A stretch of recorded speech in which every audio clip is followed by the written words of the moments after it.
Здравейте! Сега ще ви представим урок номер 23.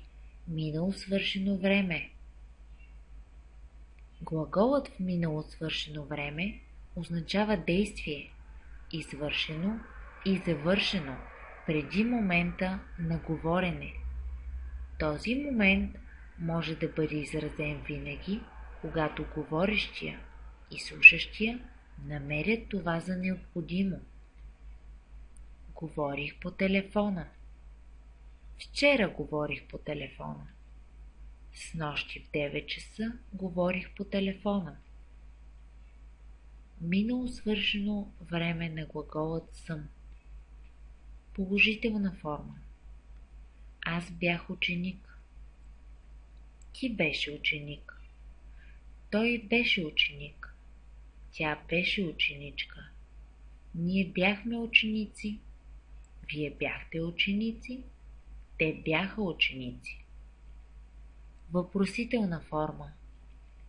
Аз бях ли ученик? Ти беше ли ученик? Той беше ли ученик? Тя беше ли ученичка? Ние бяхме ли ученици? Вие бяхте ли ученици? Те бяха ли ученици? Учтива форма. Вие бяхте ученици. Вие бяхте ученички. Вие ученик бяхте ли? Вие ученичка бяхте ли?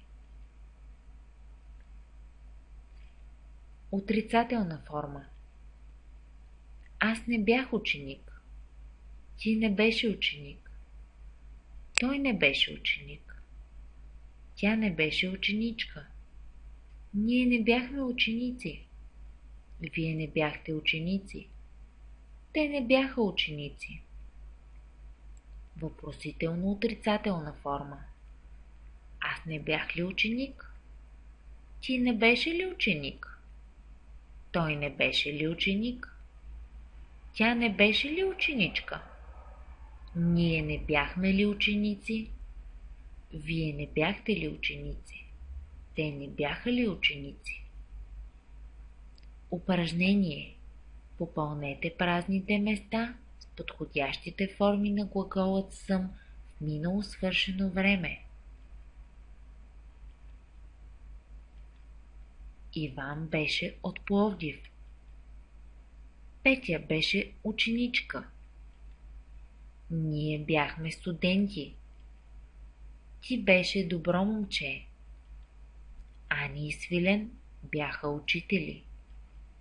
Аз бях в България. Вие бяхте приятели. Упражнение. Образувайте изречения с форми на глаголът съм.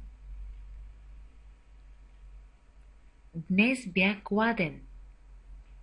Вие бяхте ли ученик? Природата беше красива. Какви бяха Петя и Ани? Свилен беше в Бургас. Слънцето беше силно.